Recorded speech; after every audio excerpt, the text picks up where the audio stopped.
ちは。じゃじゃじゃじゃじゃん。見事な万年床。上から見ると圧巻の光景です。全部これ DVD とか推し活グッズ、上にも溢れております。みーこさんがオタクとして築いてきたライブチケットの数々が 1days、2days、3days、4days? 鑑賞用、保存用、不況用みたいな。抜け毛とかがちょっといっぱいあるっていう。これはもう参戦服にしようと思ったのに、外れたやつなので会社用にします。そもそもで言うとですよ。はい。僕、毎日参戦服着るくらいの生活した方がいいと思うんですよ。本当にその通り。あ、賞味期限切れてる。もったいない。母さんごめんなさい。悩む。まあ、一つ言えると、こういうものを手放した方がいいですね。こういう悩むっていう手放しづらいものほど減らさないと生活変わらないです。物がありすぎて絶望します。でも人間は絶望とともに成長していくんですよ。みーこと申します。47歳です。ワンルームのロフト付き物件に住んでいます。私はうつ病で前職を退職後2年間寝たきりで過ごしました。家を心から安心できる場所にしたいです。あとは日々の片付けに追われる生活から抜け出したいです。これは単純な企画ではなくて、みーこさんの人生を立て直すための構成プログラムがあるっていう。毛の掃除からいきます。まず片付ける前に掃除から始まるっていう。頑張れ。乾杯。関ジャニの缶とかけて乾杯なんですね。これいきます。20周年の20歳ってやつの。行ったら欲しくなるんですよ。で、どんどん買ってしまうっていう。で、こっから先推し活楽しみたいのであれば、なおさら減らさないといけなくて、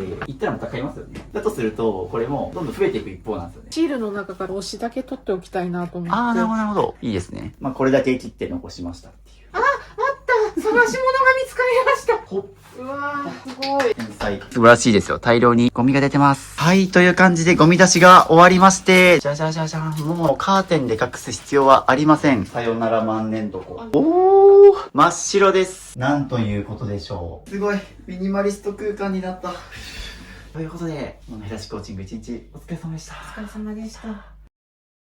ということで今日も物を減らしていくんですけども、今回お邪魔するのはみーこさん、46歳のワンルームで一人暮らしをされている女性の方です。でもう冒頭動画見てもらっての通りなんですけども、もう床中万年床でもうあれ狂ってます。部屋は心の写し鏡と言いますが、なんでみーこさんがこのような状況になったのか、みーこさんからいただいた応募動機を読み上げたいと思います。お世話になります。私はうつ病で前職を退職後2年間寝たきりで過ごしました。そんな中、なんとか就職が決まりまして7月から働き出したのですが、日々の仕事で精一杯で家のことが何もできなくなっており、写真のような状態になってしまいました。40代半ばとなり、体もあちこちと痛みを増し、最近は四十肩に悩んでおります。この生活を脱するのは今しかないと思い、この度 YouTube 企画に応募させていただきました。特に悩みなのはロフト付き物件でどう使いこなせばいいのか悩んでおり、これまで冬場を寝室にしておりましたが、上り下りもきつく、部屋のレイアウトも合わせて相談させていただければと思っております。どうぞよろしくお願いします。ということで、今でこそ働けるくらい元気になったみーこさんなんですけども、それでもまだちょっと散らかった部屋からなかなか脱出できないということでご応募いただきました。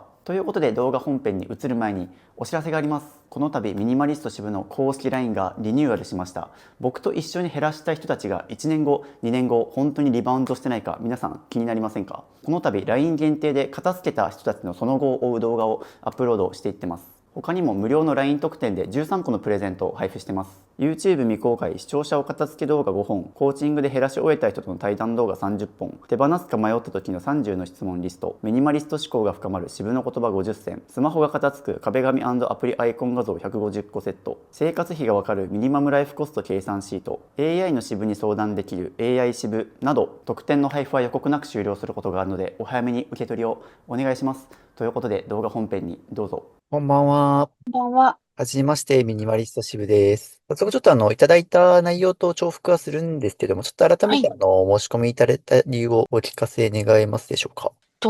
私はちょうど2年ほどうつ病で寝たきり状態になっておりまして、そこから回復して今働き始めたところなんですけれども、もう日々の仕事をこなすだけで精一杯で、片付けが全くできない状況になってしまいまして、部屋がリバウンドしてしまった次第です。了解です。ちょっと改めて部屋の方をちょっとズーム越しで見させていただきたいのはい。で、ありがとうございます。ここが、リビングにあたるところそうです。ですね。まあ、基本万年床っていう形です。そうですね。シーンはこんな感じで、お布団はこんな感じで、なんか雑多に布団とシーズンオフのものを置いている感じです。まあ、おそらく過去にも片付けた経験があるっていうところで、まあ、今でこそちょっと寝たきりで、体が動かなかったとかあれど、せっかくのチャンスなので、これを機に変わりたいと思っています。ではではお時間いただきありがとうございました。ありがとうございました。頑張りましょう。こんにちは。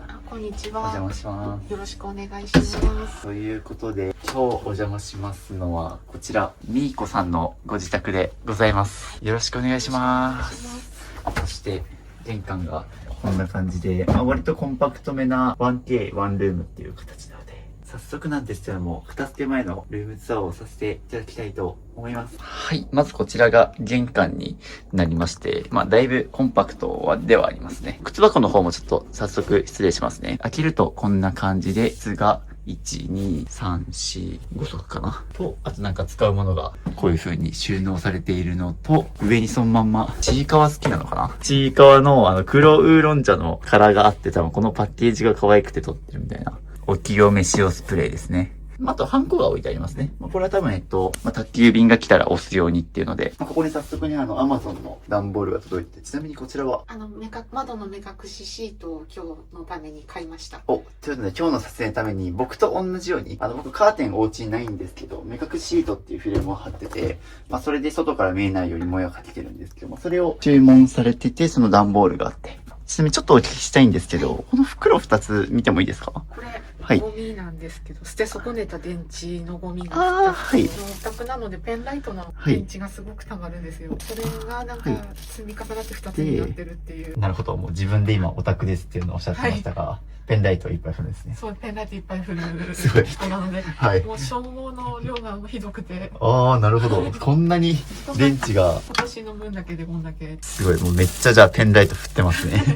僕もそういうペンライト持ってライブとか行ったことあるし、オタクですっていう方のご家庭はいっぱい行ってるんですけど、そのペンライトの消耗が激しくて電池いっぱいです。初めてあったから。一気に3個とか持つので、すごい。3本。火山が9個とか一気に買うので、はいもうゴミの量が半端ないで。ということは多分ね、お部屋の中にオタグッズもいっぱいあると思うので、見させていただこうと思いますが。という感じで玄関はこんな感じ。そのまんまキッチンですね。みーこさんにちょっとご紹介していただこうと思いますが。うちのミニキッチンです。必要最低限のものしか置いてないです。というので、ここに IH だったり、炊飯器の釜だったり、ここにフライパンがこういう風に収納してあるんですね。これはすごいいい使い方ですね。多分、もともとこれ。電熱器ではいすごく、温度管理が難しかったので、あえて IH を買って使っています。あとこれ備え付けかな？そうですね。使ってないので、もうしばらく開けていない冷蔵庫です。使ってないですね。一応開けさせていただきます。はい。ガッ開くかな、もう。ちょっと待って。もう使ってないので多分固まってると思います。だいぶ固まってますね。もう、開かずの冷蔵庫ですね。全力でいきますよ、僕。はい。ちょっとね、そこが。いや、本当に何十年と開けてないので。はい。もう数年ぶりの。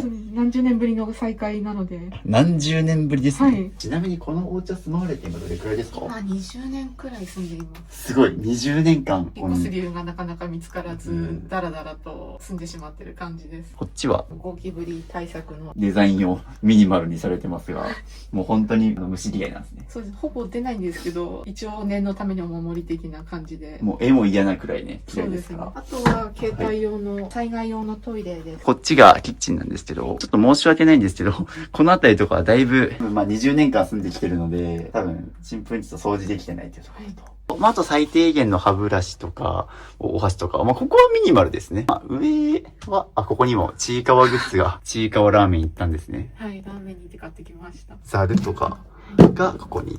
あと歯磨き粉とかもここに。使うものが本当に、ここね、収納めっちゃ少ないんですけど、コンパクトにまとまってあって。早速じゃあ、リビング行きましょうか。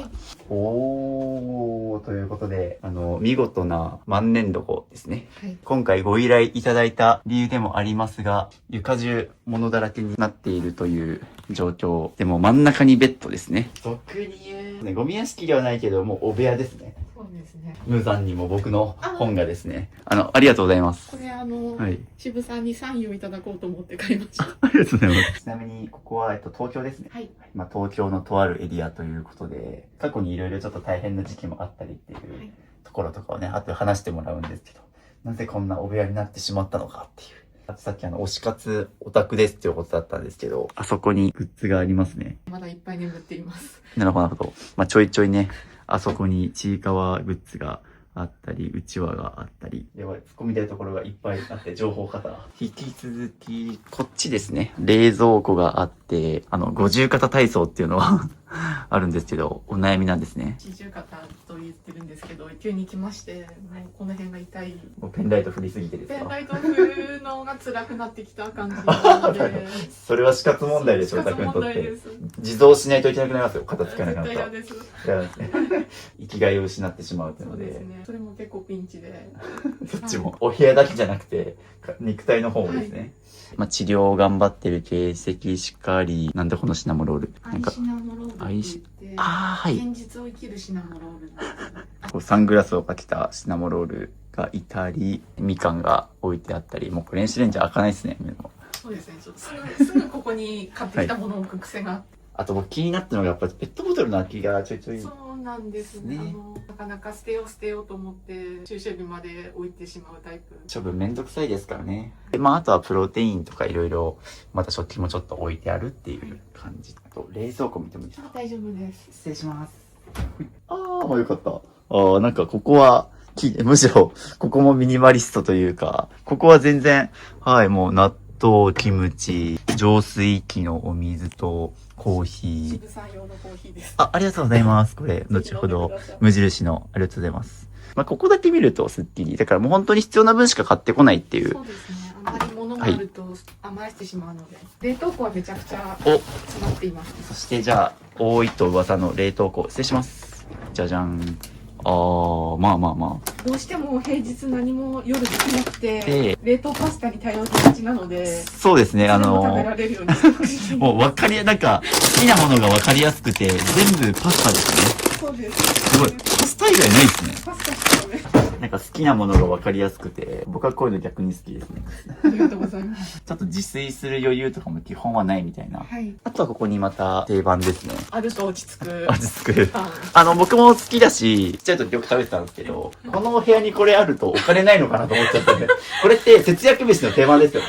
そうです。はい朝ごはんを考えるのがめんどくさくて、定番化してるんですよ。これか、はいこのファミマのチョコクロワッサンのどちらかに決めていて、なのでこれが常に家にある状態です。まあ節約の観点もこっちあるかもしれないけど、まあシンプルにチョコが好きになって。そうですね。チョコが好きです。サランラップとかここに入ってるんだ。ここはもうなんか雑多に必要なものを入れてる感じ。そう、サランラップができたと思ったら、セロハンテープに両面テープに、奥見ると、お茶の、はい南部鉄器が入ってます。南部鉄器が入ってるし、これでわかると思うんですけど、証明写真がありますね。就活の時の写真。就活の時の。忘れてました存在を。ここに存在忘れてました。これちなみにいつ頃の、今年初めの頃。じゃあ一応ここ置いときますね。存在を忘れてたということで。あとはこっちを開けると、ここは綿棒とかお薬とかが入ってて、化粧品とか、ちいかわがまた出てきましたが。ここはなんか、ガジェットとか、なくしちゃいけないものとかが入ってます。年金手帳とか。そうですね。こういう夏場の時期のちっちゃい扇風機だったり、電卓しかり、なんか、これは、掃除するやつ。なんでここにあるのか。っていう感じで、もう結構ね、物の存在、この状態だとそうなりますね。やっぱり大前提。何がどこにあるかってあんまり把握はされてないと思うので。この状態だと枕元にあるものだけ把握してるとか。そうです。まさに身の回りにあるものだけ把握してる状態です。で、そのまんまよく見ると炊飯器ここにあるんだ。あっちに炊飯器の鍋あるのに、そう、炊飯器どこにあるんだろうと思ったら、ここにあったんだ。はい。どうったらいいかわからなくて。そしてそのまんま横にケトルが置いてありますね。そして床は僕と同じ、こんな感じでクッションフロア敷いてはあるっていう。埋もれてるスタバの紙袋だったり、非常に突っ込みづらいんですが、ロキソニンのこれ四十肩対策かな。本当床も雑多に置いてありますし、こういうちいかわもあれば、推しのマスコット。なにわ男子さんのオタクなんですね。はい、他にもいろいろ掛け持ちしてるので、すごい量が多い。なので、そういう推しのものが、アクスタが点灯してますね。や、そのままクローゼットがこちら。ちなみに服はこれで全部ですか？冬物が少しロフトにあったりします。あ、なるほど。じゃあ、このまんまロフト行こうかな。じゃじゃーん。なんか、幕が敷いてある。なんだこれ。夏場ははい暑いので下で寝てるんですけど、けど、はい。冬場とか秋とかうんうん春とか涼しい時期は前は上で寝ていて、で日光が天窓から注ぐので、はい。それを防ぐために防ぐ幕をためにしている。登らせていただきます。ちょっと話変わるんですけど、これわかるかな？僕最近なんか片付けしまくってたら、このズボンのお尻の穴が破けて、見てください、これ。あ、本当だ、塗ってもう東京に来てるから、俺パンツ1本しか持ってきてなくて、うんで、後ろ破けたから100均でとりあえず買ってきて、すごいこれ縫ってるんでもですよ。黒いからわからない。そう、黒いから、動画越しで伝わってんのかな、これ。というので、なんかお尻見られるのが今恥ずかしいんですよ。ということで、じゃあ早速登ったので、はい、こんな感じです。で、ちなみに上からの眺めはこうで、上から見ると大変な万年床がよくわかるんですけど、なんかこっちを見た後だからか、なんかこっち見ても、なんか意外と少なくて今ちょっとほっとしたというか、よかった。こっちはそんなに物が多いわけではなく、ただ散らかってるだけ。これは圧縮袋で20周年ってありますけど、これは、これはスーパーエイトをはい応援していて、はい、その20周年の記念のグラスです。グラスですね。すごい、3グループ目できましたね。スーパー8もしてるまだまということで。だあります。まだまだあります。衣装ケースがここも積んであって、ここにまだ服があるってことですよね。そうですね、冬物の服がまだ入ってる状況。です。ちょっと失礼しますが、要は衣装ケースの上からじゃん。ここはちょっと大切な絵が入ってました。なるほど。で、こちらが、冬服系が入ってたり、ここは CD、DVD はい。など、オタグッズがはい。眠ってると思われます。ティッシュ箱だったり、いろいろ。これはまた CD ととかしまいか。きれないものをとりあえず持ってきてあげとけみたいな。これはハイニーファンの下探してたんです。はい、これ、ハンディファンの充電器。充電器探してたんです。よかったです、見つかって。ありがとうございます。そして、じゃじゃじゃじゃじゃんということで、上から見ると圧巻の光景です。ちなみに僕はこの写真を見てこの家に来ようと決めました。せっかく上からいろいろ突っ込んでいこうかなと思うんですけど、すべてが見えますね。テーブルの上はもう大変リモコンがいっぱい、四十肩のお薬だったり、オタグッズもありますね。あれは、あれですよね、呪術廻戦のゲトです。ゲトウスグルアニメも好きなのか、たまたま置いてあるだけなのか。呪術廻戦だけ好き。あとは巨大なテレビが。持ってる家具もですね、よく見ると、これは以前渋さんの無料相談会でおすすめしていただいたものたちです。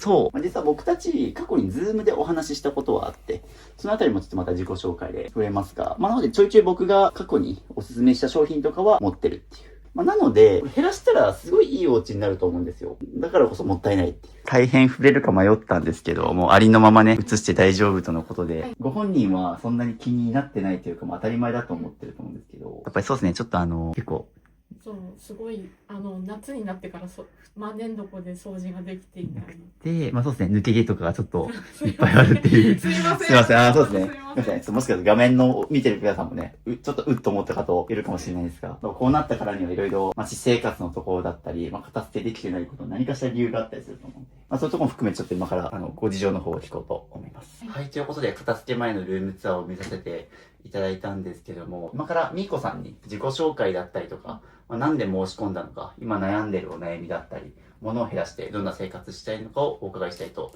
思います。ということで早速一つ目、自己紹介をお願いします。みーこと申します。47歳です。ワンルームのロフト付き物件に住んでいます。二つ目、なぜ申し込んだのか、今抱えている悩みを教えてください。はい。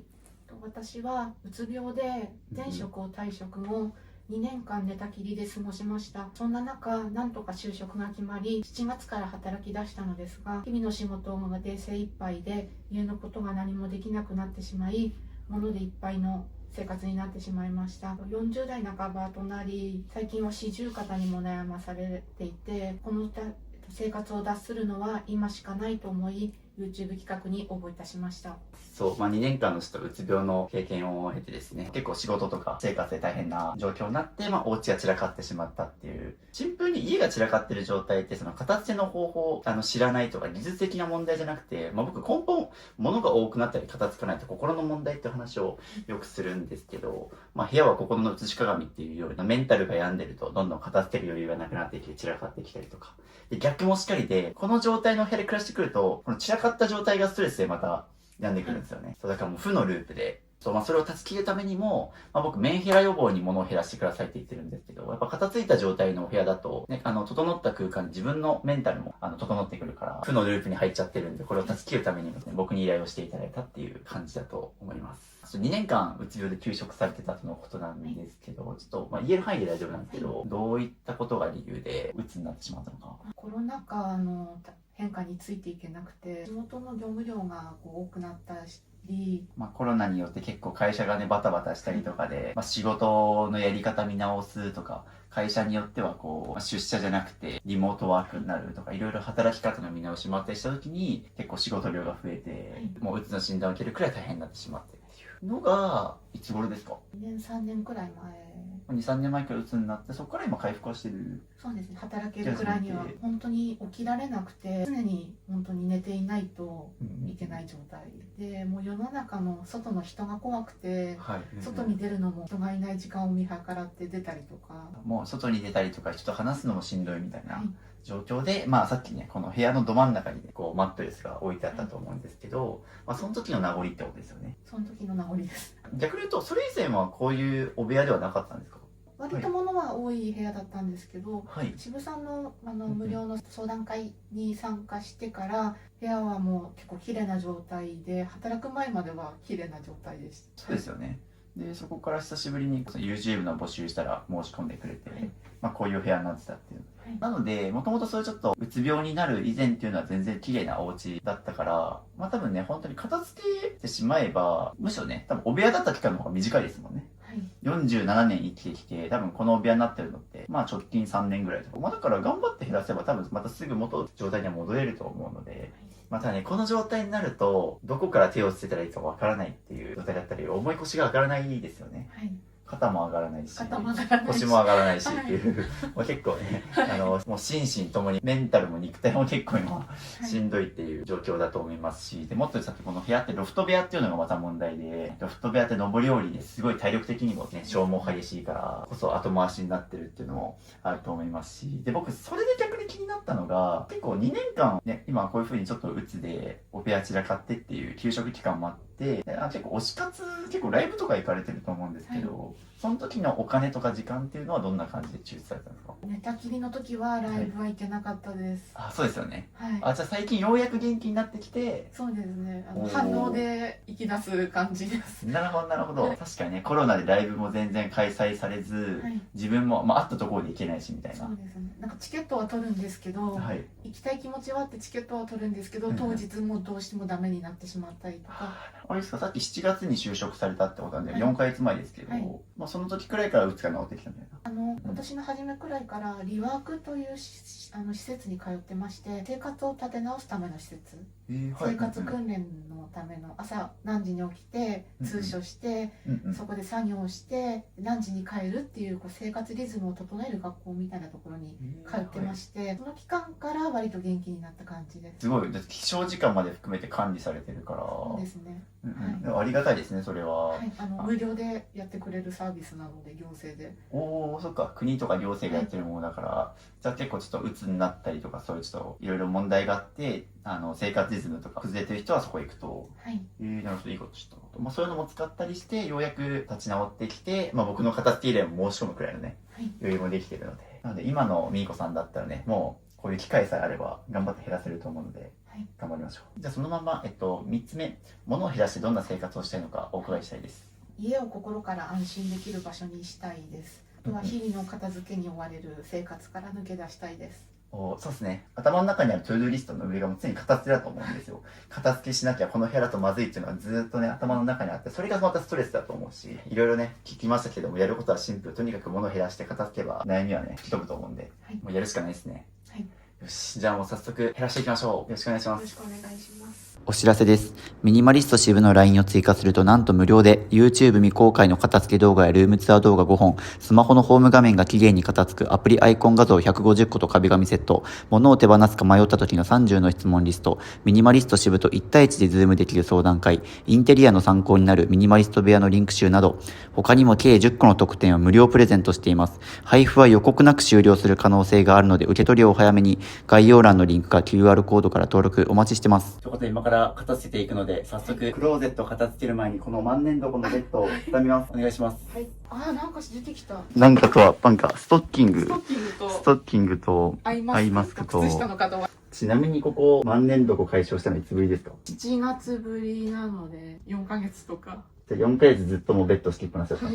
かびてないのが奇跡なんです4ヶ月ぶりにベッドを今畳んでいただいて、ただやっぱりそうすると、そうですね、非常にちょっと生々しい映像で申し訳ないんですが、毛がやっぱりついちゃいますね、こういうとこと。毛の掃除からいきます。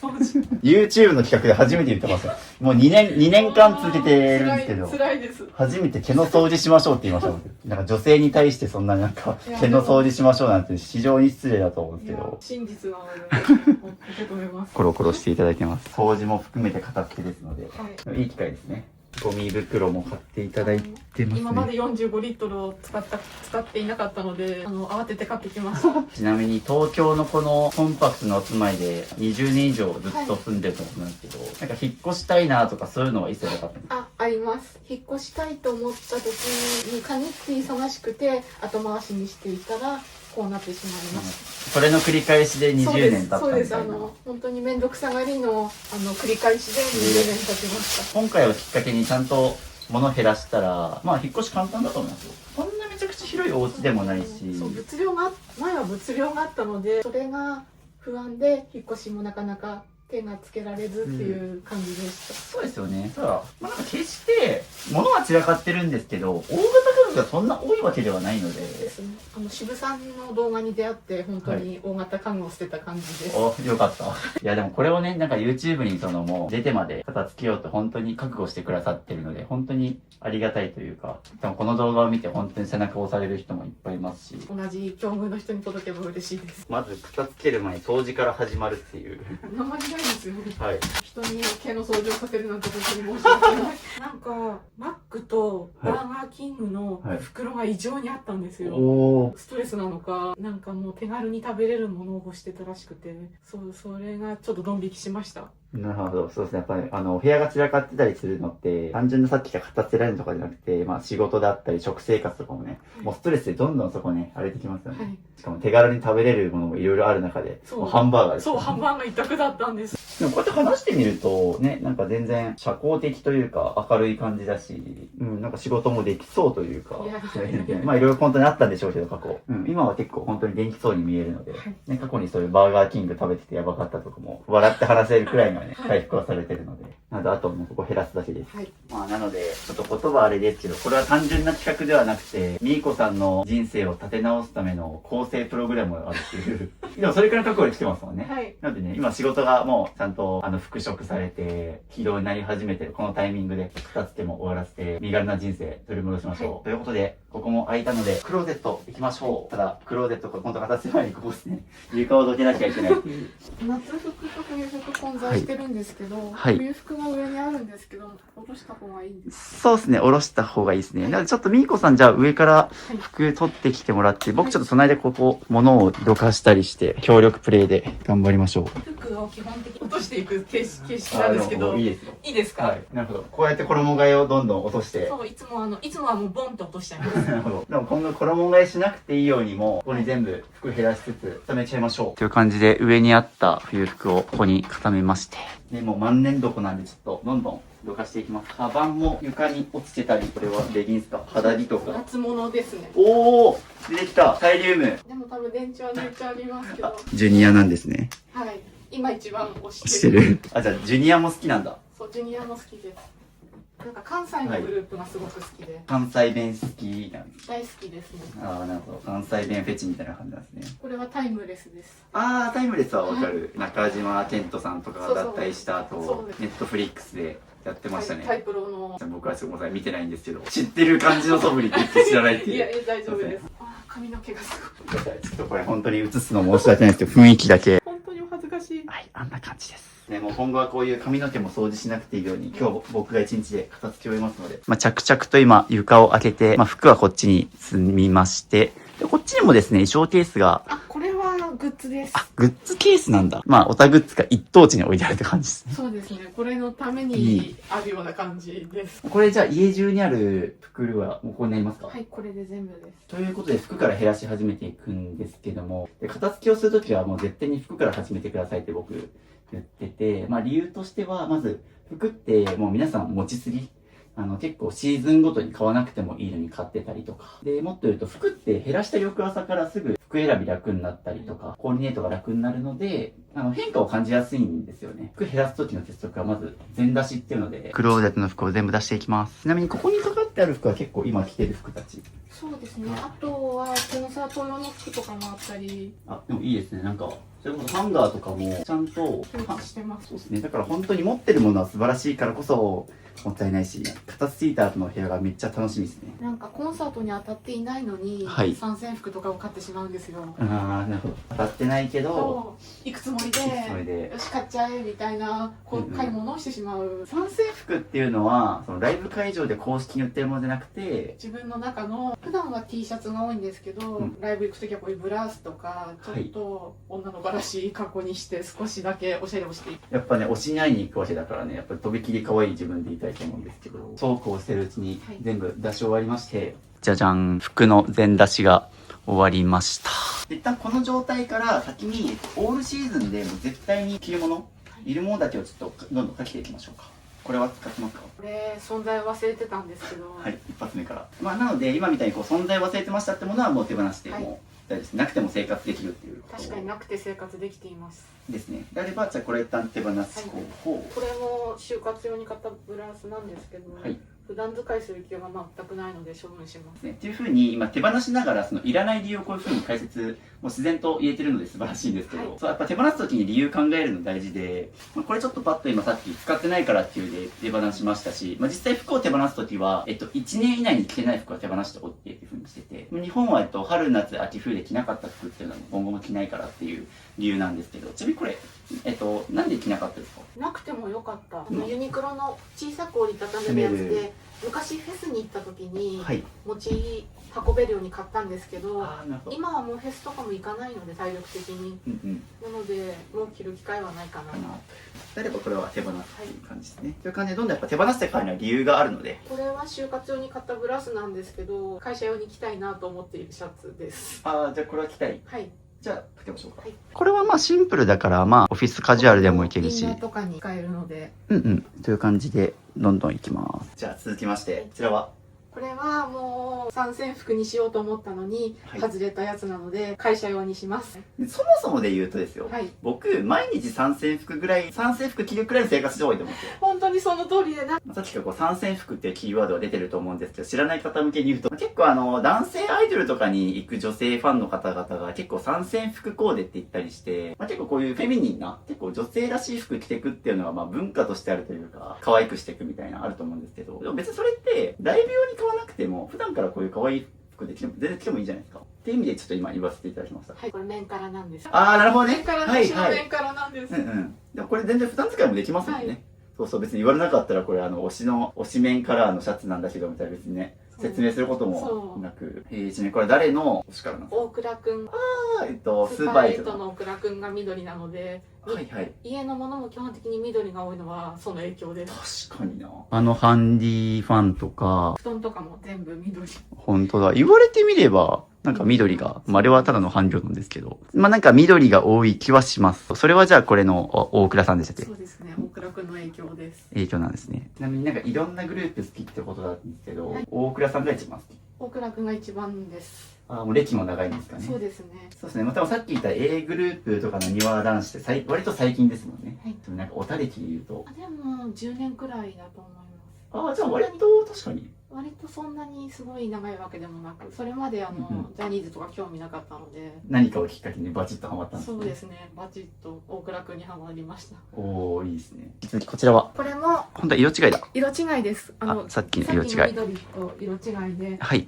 これも参戦服用に買ったんですけど、はいこれはまだライブが当日を迎えていないので、はい普段着にします。基本的に洗濯が楽な服を選ぶようにしていて、シワになりづらい服を選ぶようにしています。まさに物を減らすときに意識してほしいのは自分がどういうものを残してるかっていうとか、物を減らすのは究極の自己理解って話をしてるんですけど、今のところ残した服全部シワにならないやつなんですよね。要はイージーケアって言われるようなシワになりづらいノンアイロンでみたいな、僕とかもズボラなんでそういう服しか着たくないので一緒ですね。なのでそういった服をちょっと残していくっていうので、じゃあこれもでも残します。なんかはい前よりもクローゼットがうんうん自分のお気に入りにこう溢れてきた感じがして、すごくテンション上がっています。そうですよね。まさにそうなんですよ。服減らすともう本当に自分の好きなものだけがねパッと探せるようになるし、見ててテンション上がりますよね。これも誰かの推しからや。これも白なので、はいさっきのペンライトのアンビシャスの長岡亮君のコンサートに行く時着てました。長岡亮君っていうかな。僕も本当に自分をオタクって呼んでる方のお家とかも片付けてるんですけど、なんかここまでこうオタ活基準のクローゼットを減らすたびにこれ誰の推しカラーですかって聞く癖がついちゃったんですけど、本当に好きなもので、だからなんか自分の生活が結構こう推し基準になってるっていうの分かりやすくて。これなんですけど、はいフリマみたいなところで500円で買ったんですよ。はい。うんうん。で1回着たんですけど、洗濯したらはい。シワシワになってしまって、そうですね。これ動画で見ても分かりますでしょうか。結構しわくちゃになっちゃって。着れないことはないんですけど、あえて着たくないなって思って1回着てからずっと着ていないんですね。なのでこれは手放したいなと思います。そうですね。で、まさにこういう服が出てきた時に考えてほしいのは、これと、もう一回メンテナンス、ケアしてまで着たいかってところですね。クリーニング出したりとか、アイロンかけてまで着たいかっていうのを自分に問うてほしいんですけど、イエスではないですよね。はい。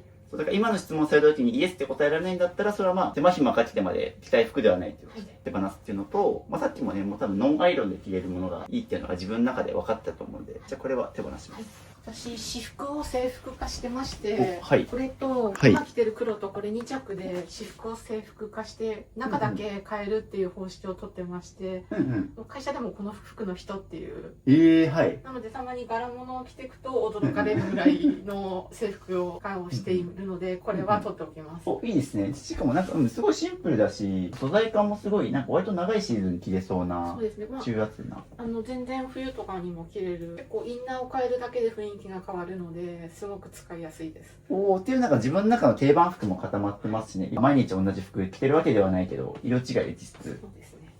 これすごくいいと思います。動画を見てる皆さんもぜひこういうの真似されてみてください。僕とかはね、もう毎日同じ服着るっていう生活して、でもうね、旅先の東京にもパンツ一着しか持ってきてないせいで、破けてますけど、これはね、ちょっと今日イレギュラーでまた直しますけど、僕はね、そういう風に毎日同じ服着るっていう生活してたりしますけど、毎日同じとは言わなくても、2択、3択とかまで絞るとすごい楽になるので、これはすごくいい服選びの方法だと思います。これははいジージャンなんですけど、はいすごく気に入っていて、推しの正門くんがはいジージャンが好きでジーンズを育ててる人なんですよ。はい。だから私もジージャンを育ててみたいと思って買ったジージャンで、緑のカーディガンとこれを半々で着ています。じゃあこれも大好きな。大事なので、これは今後も大事に大事に育育てるジージャンです。もう話すときに声のトーンで分かるようになってきました。これ推し関連のアイテムだなっていう。これはパジャマです。ちいこれかわとサンリオのコラボです。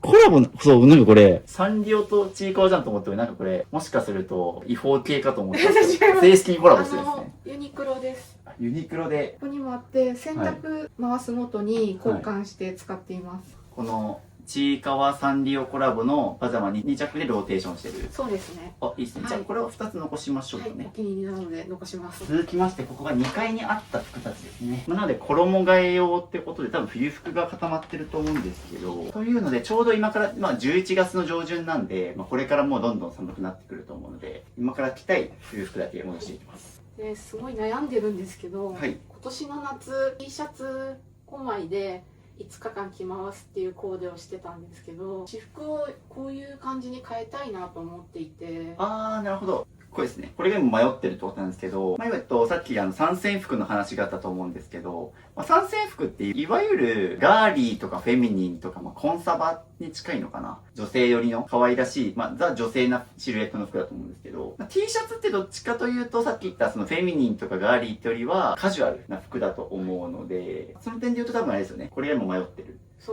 う迷ってます。なんか蓋をした感もあるし、夏もヒラヒラしたの着たいなっていう気持ちがあっあるので、一気に手放すかなと悩んでいます。そうなので僕原則これ僕の片付けでは迷ったら手放すっていうのを徹底してもらってるから、僕は手放すのおすすめなんですけど、はい迷ったら手放す理由としては、例えばスマートフォン手放すかどうかって迷わないんですよね、はい。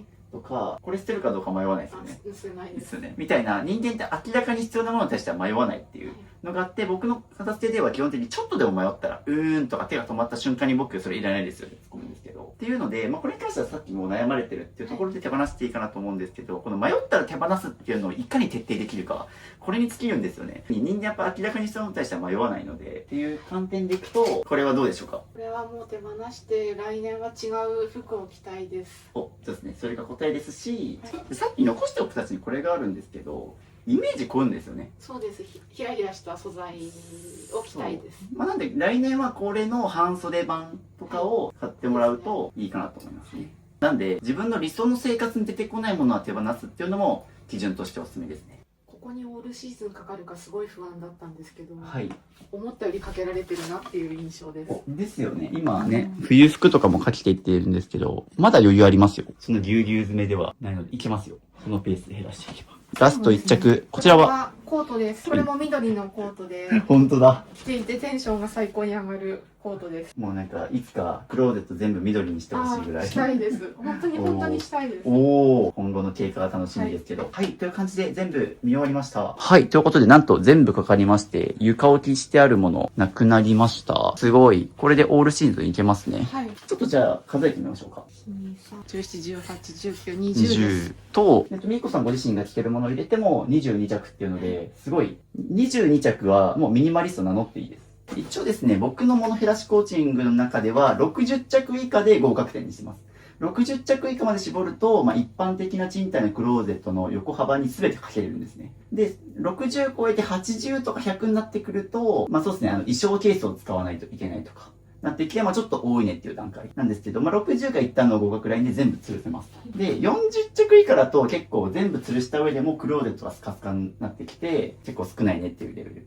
で、20着以下はかなりストイックレベルって呼んでて、ミニマリストって僕以外にもいろんな方が SNS とかで発信してると思うんですけど、結構その SNS で発信してるような、結構ストイックめの女性ミニマリストが大体20着とかなんです。それと同じくらいなので、でもこの20着見て全然着回せるなと思いますよね。そうですね。オールシーズンいけます。いけますよね、はい、そうそう。じゃあちょっと具体的にどういうものが残ったかっていうと、まずこういう綺麗めなジャケットとそのパンツ。こういう綺麗めなジャケットもあるからフォーマルな場所にも行けますし、あとはこういうシンプルなブラウスと、夏用の半袖のものとかもありますし、ワンピースもありますとか、あと冬用のニットだったりとか、デニムのジャケットだったり。あと、しかもこの中には推しの T シャツも入ってますからね。いや、ハンガーにかけられてるのがすごい幸せです。確かに。なんかこれは実用性云々というよりはね、シンプルにこう見てテンションが上がるからっていうので、撮ってる、物販 T シャツですけど、これも含めて22着なので。あとこういうちゃんと真冬のコートとかも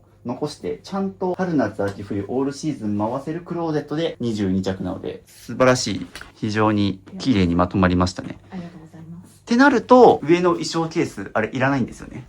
確かに衣替えがもう必要ないっていうことですね。まさに。すごく楽です。し、上に登らなくていいですね。あとはそのままこういう風にですね、もう吊るす収納でちゃんと、こういう靴下とかもちゃんと入れてあるので、一旦これでちゃんと全部入ってますので、肌着も含めて全部吊るしてもちゃんと収まってます。で、これがいらなかった服たち10着と、いらなかった肌着が3つっていうので。なので、もともと多分30着ちょっとくらいあって、そもそも少ないんですけど、そこから30着で少ない状態からも10着これいらなかったので、これなくても全然いけますもんね。はい。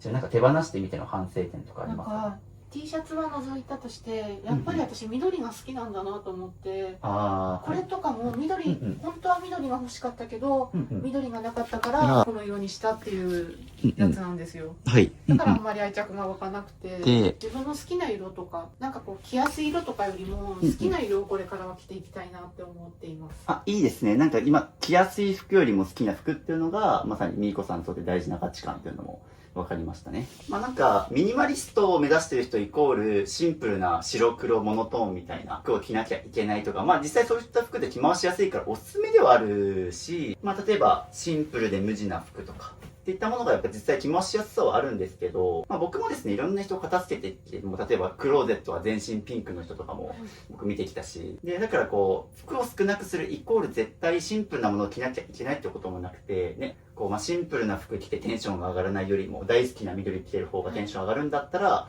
絶対そっちの方が物持ちいいし、結果としてね、服少なくできるんで、なのでそこはいい気づきですね。あと何かありますか？手入れしにくいものは着たくないんだなっていうことが改めて分かりました。そうですね、このシワになったシャツとかですね、こうなんで捨てることになったのかっていうのをセットで考えてほしくて、減らせば減らすほど自分にとって大事なものとか価値観がどんどん浮き彫りになってくるから、僕さっき言ったものを減らすのは究極の自己理解というんですけど、減らしたことによってね、今推し活が一番こう楽しいことなんだなっていうのがよく分かりましたし、じゃあちょっとこれ感謝をしながら、はい、ありがとうございました。いいですね、ペース順調ですよ。こんなに捨てれるともう捨てるものはないと思って生きてきたので、はい。こんなに捨てれると思いませんでした。で、続きまして、服が減らし終わったら、そのまんま、カバンと靴ですね。はい、もう身につけるものをセットでいきたいと思います。っていう感じで、カバンが1、2、3、4、8、9個。カバンも同じく迷ったら減らすで大丈夫なんですけど、特にカバンっていうのはですね、機能性が被ってるものとかは減らしやすいですね。この中で言うと、これとこれは色違いです。あ、色違い。うんうん。これ例えばどっちかでいいんじゃないかなとか思わなく、そうですね。緑を買ったんですけど、うんテンション上がって緑買ったんですけど、はい。服が緑なので、カバンまで緑だと緑の女になってしまうことに気づきまして、はい、使わなくなりました。使わなくなって、これは処分したいと思います。という感じで、そういう風に結構カバンって例えば他にも、ちょっとこれ若干用途は違うんですけど、同じトートでもなんか例えば容量が一緒とか、機能が被ってるものは減らしやすいと思います。いうと、これは手放していいですし、実際カバンにおいては結構やっぱ着回しというか、黒とかやっぱシンプルな色の方が残した服とも組み合わせやすいと思いますし、クローゼット片付けた後にカバン見てる理由としては、カバンも含めてトータルコーディネートで着回しできるかっていうのを考えてほしいので、今セットでやってます。これは普段使いなので、絶対残します。じゃあこれは絶対いる。これは普段コンサートに行くときに使ってるバッグなので、手放しません。これが悩んでいて、これはグッズでお気に入りで気に入ってるんですけど、これを買ってから使う機会がなくなってしまって、まさにそうですね。これまさに、さっき話した役割が被ってるっていうところですよね。これも多分うちは入るサイズですよね。入るサイズです。うちはサイズだけど、こっちの方が大は小を兼ねるじゃないけど、容量的にも多分使いやすい。これ旅行に行けたりとか、こういう風なで用途が被ってるものは使い道が少ない方を減らした方がいいかなと思うので、手放します。OK です。これは存在を忘れてたバッグが出てきました。はい、そうですね。存在忘れてるんだったら手放していいかなと思うんですけど、母からいただいたので申し訳ないのですが、緑めっちゃ好きですけど、全身緑よりは全身緑にはなりたくなくてっていうのも価値観ですね。バッグはシンプルな色がいいな、白黒とかがいいなと思うので、これは手放します。カバンが10個あったんですけど、この3つは手放すことになりまして、まさにさっき話した服に関しては、シンプルなものよりも自分が好きな色を着てたいっていうのがあったと思うんですけど、カバンにおいては色よりも、さっき言ったシンプルで使いやすいものの方が使うっていうのもこれ、分かったことですね。そう、だからこんな風にやっぱりね、ちゃんとカテゴリーごとにやんないと、服とカバンでは選び方、価値観変わってくるんで。だからパッと見ね、この2つとかね、緑好きだから残しそうじゃんと僕思ってたんですけど、意外とカバンに関してはああいうシンプルなもの白いとか黒とかの方が使いやすいです。っていうのが分かりましたね。お母さんがかけてくれたということで。動画にはちゃんと思い出残ってますし。ありがとうございました。お母さん見てると思うので。そうですね。お母様。お母さんありがとうございました。長らく使わせていただきました。ということで、そのまま靴いきます。ここに靴がありました。ありました？これ、なんと、袋もパワーレコードですね。たまたまあった袋。推しの CD 買った時とかね。はい、という感じで玄関に来てもらいまして、なので靴がですね、1、2、3とここに置いてある4足で計7足ですね。はい、というので全部出していただきまして、これがみーこさんの靴すべてですね。服、カバン、靴の順で減らしていってるんですけど、これもさっき22着服を厳選したと思うので、今自分がどんな服を持ってるか分かってますよね。はい、なのでここも、全身トータルコーディネートで考えて、残した服と着回せるかっていうのを考えながら減らしていきましょうか。どうですかね？もともとは少ないっちゃ少ないし、しかも見事に全部黒っていう。いらないので言えばパンプスは履かないかな。でも、うんないと不安だなってっていう。いう。あとはうんうん必要な靴。そう。まあでもないと不安っていうのはあったと思うんですけど、迷うってことは、でもしばらく使ってないですよね。面接行ってた時にしか使ってない靴。普通ですし、高いですかこれね。高くないです。自由です。自由とかですよね。まあだったら、買い直せるんですよね。まさにです。買い直しもできるし、まあしばらく使う予定ないですよね。そうですね。そう、だからいつか使うかわからないもののためにやっぱりこの貴重な玄関が決して広くはないのでですね。あればもう手放していいんじゃないかなと。これは手放します。はい、OK です。こんだけあれば回せますよね。普段使ってるのが2足と、これは夏場のコンサートに行く時に履く靴なので。で、で、あとはレインシューズと冬の雪の時のシューズうんうん。なので、これは残したいです。はい、OK です。というので、まあ、靴はこんな感じで、まあ、これだったらね、着回しやすいと思うので、じゃあこんだけ残しましょう。じゃじゃん。必要な靴がちゃんと並んで、で、工具とかもあるので、これで困んないと思います。おー、いいですね。おー、めっちゃ綺麗になりましたよ、もう。ありがとうございます。そして、上ですね、最後。まあ、まず電池は、まとめます。はい、まとめてもらって、ここなので本当に見てテンションが上がるように。これも、はいもう買い替えたタンブラーを悩んで置いてたので、これは了解です捨てま。ますす。で、まあ、これ飾りたいですか？いや、これはなんか捨てるのに惜しくて、はい。置いてたシーサーちゃんなんですけど、けど、写真撮って捨ててもいいですか？あ、そうですね。じゃあちょっとスマホ持ってきてもらって、はいというので写真に撮っていただきます。じゃあこれは捨てます。手放します。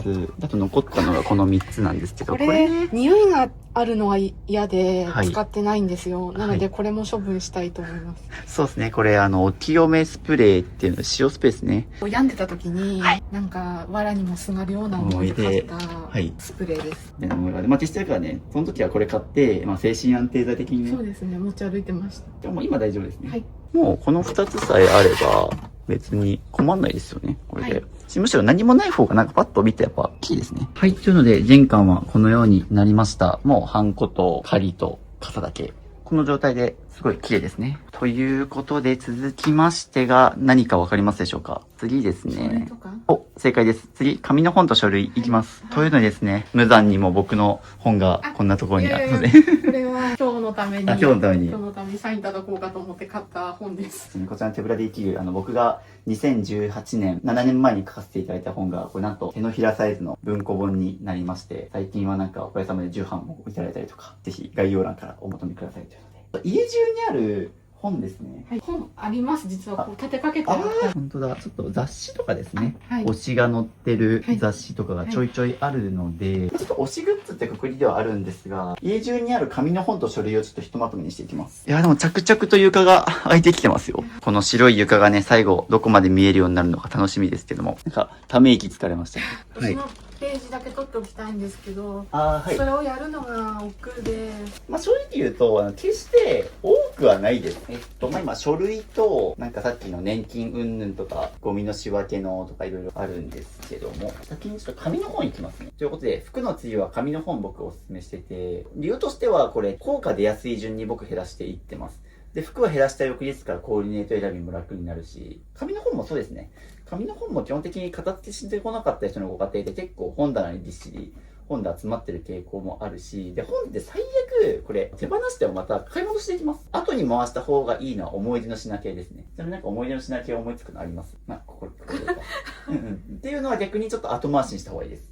なので、ここで言うと、まあ、買い直しができる、例えば、まあ、これはまあ、残すと思うんですけど、こういう一般的な本屋さんに売ってる本とかから捨てていくのがおすすめで、まあ、売ろうと思ったら、例えば、ブックオフとかね、近所の古本屋さんとか持っていけば、値段もすぐつくし、で、最悪そのお金電子書籍で買い直すとかもできるし、で、最悪まとめたくなったら買い直しできるので、まあ、基本的には紙の本からおすすめしてるんですけど。これあれです。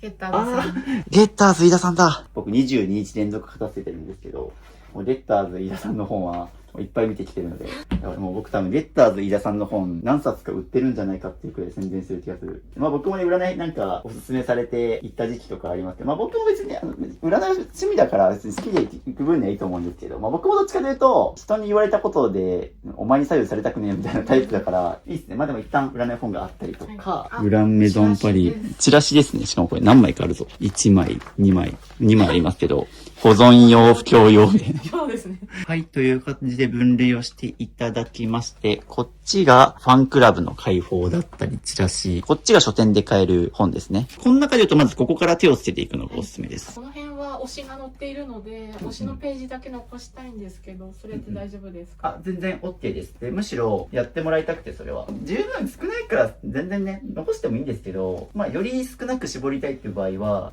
雑誌が今これくらいありますと。で、かなり少ないんですけど、雑誌、もっと多いよって人はですね、おすすめがまさにさっきみーこさんがおっしゃってくれた、お気に入りのページだけを切り取っとくっていう。実はですね、すでに雑誌の切り抜きがあります、一部。こういう風に管理するのはすごい良くて、そうすると、こういう風に雑誌の切り抜き作ると、この傘が減りますよね。もっと言うと、切り抜いておくと、パラパラめくれるから、自分の好きなページだけがね、開くたびに出てくるっていう意味でも、すぐ読みやすくなりますね。なので、これ作っていきましょう。豪快に手でいきましょう。こんな期限にいけるんだ。そうすると、今、切り抜いたと思うんですよ。こんな風に体積が減ってるので、小スペースに管理できるっていうのと、これを繰り返して、ちょっとどんどん小スペースにしていきます。いつだった時期とかあると思うんですけど、そういう時とかにちょっと例えば推しのライブ行きたいからとかで励みになったとかありますか？エネルギーもらえたとか。本当に体調が悪かった時に行ったライブはもう号泣して、ほぼもう見てられないような状況でした。それはなんで号泣してますか？いやもうここにいることが幸せすぎて。そっちですね。もう日々が辛いので、その時間だけでも幸せな気持ちでいられることが幸せだなと思って。そういう意味でね、アイドルの人たちっていうのは皆さんに生きる活力を与えている存在だと思うんですけど。本当にその通りです。推しが初めての表紙を飾った雑誌とか、初めて特集組まれた雑誌とかって買わずにいられないんですよ。人気になってくれて嬉しいみたいな。そうそう。露出が増えて嬉しいと思うと課金せずにいられないんです。オタクの鏡。本当に。これもう一度見てもいいですか？どうぞ。ちょっと捨てれるそうな気がしてきました。というので、今全部カットが終わって再確認、ダブルチェックしてもらってるんですけど、ね、もう少し減らせそうな気がしたっていうので、そういう感じでちょっとまた見直したら減らせたものもあったりしたんですけど、これカットしてもらった結果、残ったのがこんくらいですね。で、いらなくなったのがこれなんで、これが減るんですよね。って考えると、やっぱバカにできなくて、もうこれパラパラめくるだけで全部推しのページだから。最高です。最高ですよね。そういう意味でもやった方がいいんですよね。単純な物量が減るってことだけじゃなくて、好きな推しのページにすぐアクセスできるっていう。というので、じゃあこれは手放します。という感じで分類が終わりまして、こっち側が残すと決めたもの、こっちがいらなかったものですね。結構な量が出ました。あとは、これですね。これですね。ちょっと思い出系かな？思い出系で、でも正直もういらないなと思っていて。思い出のもの僕手放す時のおすすめは、同じく迷ったら手放してもらいたいんですけど、こういうのって買い直しが効かないので、おすすめは写真撮って捨てるっていうのがまず一つなんですけど。写真撮ります。 OK です。手放しづらいと思ったら写真撮って捨てるのがおすすめで、書類の基本的な捨て方としては現物が必要かどうかってことと、そういったログイン ID とか情報が載っているものに関しては写真撮って捨てるっていうのがおすすめです。ちいかわです。ちいかわはなんでハマったんですか？結構初期から好きで。はい、お子さん。ちいかわは自分だと思っていて。はい。いつもあわあわしてるとこが自分にそっくりだなと思って、愛着を持ち始めました。自己投影してるみたいな。今これ書類のケースを作っていて、こういう感じで作ってるんですけど、この中でももう期限が切れてるものも結構あって、ありますね。見直しをしたいなという。では、マイナ保険証のとか、多分これはいらないはず。はい、もういらない、済んだやつ。ちょっといろいろありそうなので、生命保険とか、スマホの契約書、Wi-Fi の契約書とかね、結構取ってる人多いんですけど、現物はいらないですね。はい、というので、整理が終わりまして、もう必要なのは、これに、だいぶ薄くなりましたね。はい。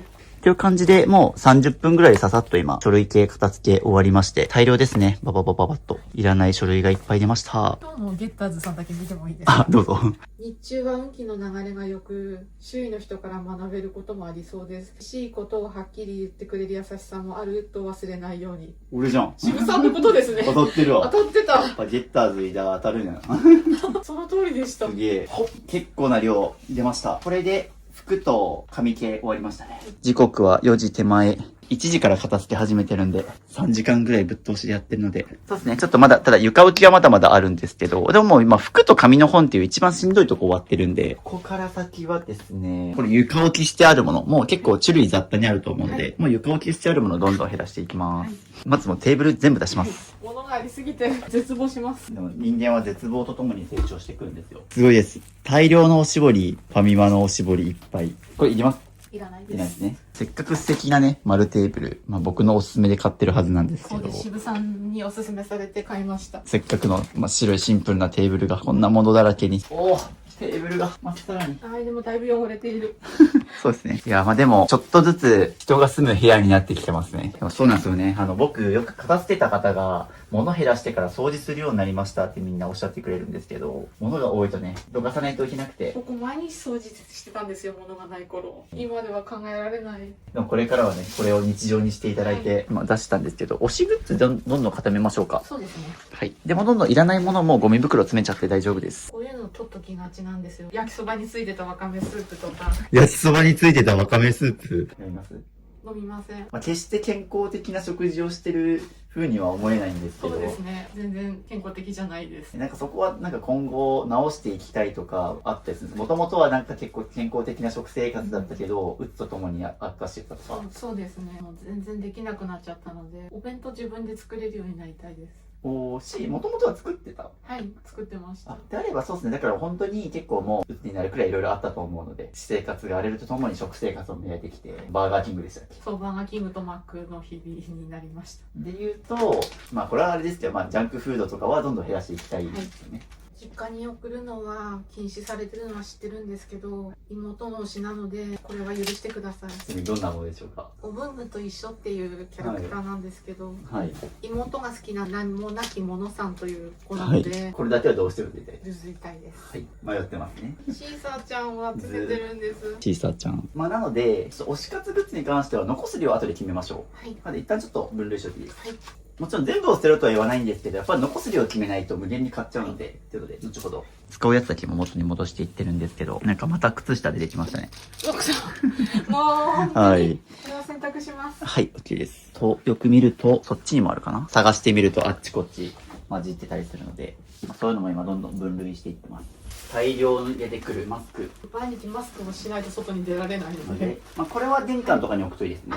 そっか、なるほど。そうですね、まさにマスクとかは出かけるときに持っていくものなので、例えば僕玄関に置くものとしておすすめなのは、例えばマスクとか、日焼け止めとか、あとエコバッグとか、そういったものとか僕結構玄関に置くのをおすすめしてるんですけど、これちょっとバッグ困ってました、置き場。そうですよね。エコバッグはキッチンか玄関どっちかですね。ここです。ここにありますね、ちょうど。はいなんで、後ほどちょっとね、これね、出かけるときに持っていきますよね。はい、持ってきます。今日忘れて大変な目に遭いました。そう、忘れないためにも、玄関の時ですね。着々と物別に分類ができてきてるので。ポケットティッシュとかも玄関に置けばいいんですか？まさに。ポケットティッシュすごい使うので、はい、大量に。もらうところではもらってこようという精神で。まあ、ただ一旦これはそうですね。玄関に置いとくと忘れないですね。はいとか、ウエットティッシュとかも持っていきますと。外持ってきます。外に持っていくものとか玄関に固めると忘れ物減るので、あとは大量に出てくる紙袋とか多いのにもう明らかにどんどん減らしていいと思うんですけど、なんかスタバのものは結構僕、やっぱいろんな人見てきてるんですけど、スタバマークついてるだけでおしゃれに見えるっつってみんな。可愛くて、なかなかこれとかホリデーで、これが、可愛くてもらったら嬉しくて捨てられないタイプです。大丈夫ですね。はい、大丈夫です。これは多分、あれですよね。ランダムで当たる系の推しの、まだ開けてないですね。これ開けてますけど、はいすべて呪術廻戦で、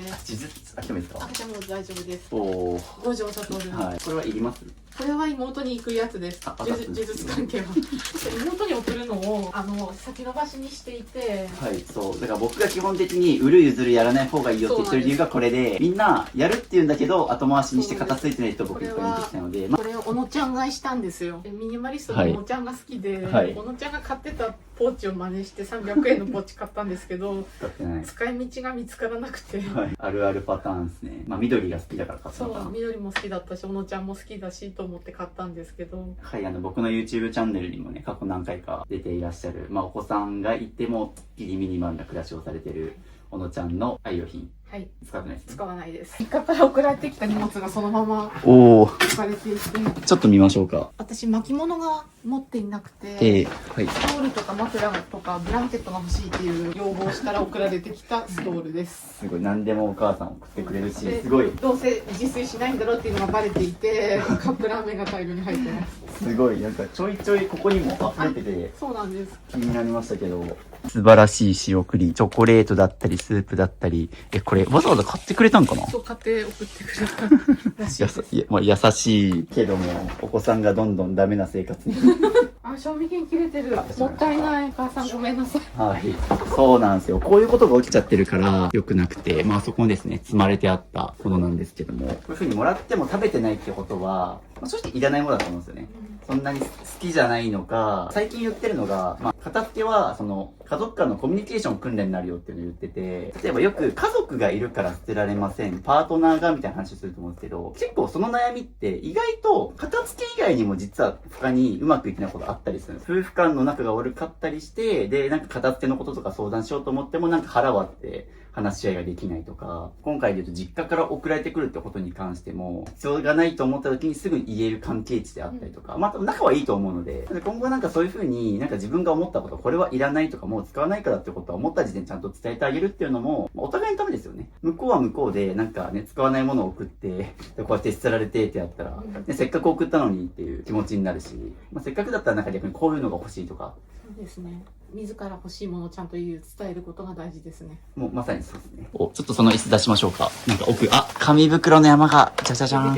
これいります？いらないです。紙袋はもう大丈夫ですね。はい。そのお人形さんはボンドです。ボンドってスパイファミリーのスパイファミリーのボンドです。これそうですね。これはちょっと行きたい。相棒です。相棒なんですね。辛い時はこの子を抱きしめるとよく眠れるんですよ。着々とゴミ袋が積み上がってます。はい、という感じでキッチンの方に向かってますが、床置きしてある炊飯器だったり、まあ、ここにね、さっきお母さんからもらった食材とか、一旦全部ひとまとめにしてるんですけど、まあそうですね、これどう使うかちょっと考えどころですね。キッチンは決して広くはないですと。で、まずちょっとやりたいこととしては、ここ全出しします。キッチンも片付けるときはとにかく全出しするっていうので、何気なくこの奥にすごい、キッチンとこの冷蔵庫の隙間に大量の水が。意外と物がありますね。そうなんですよ。意外と出してみると気づきますよね。こっちにもまだありますから。ここをどうするかっていう問題なんですけど、まあ、収納もほぼないし、もっと言うと炊飯器床置きしてあるし、で、もっと言うとキッチン狭いしっていうのに炊飯器置く場所もないよねっていうので、まあ僕今考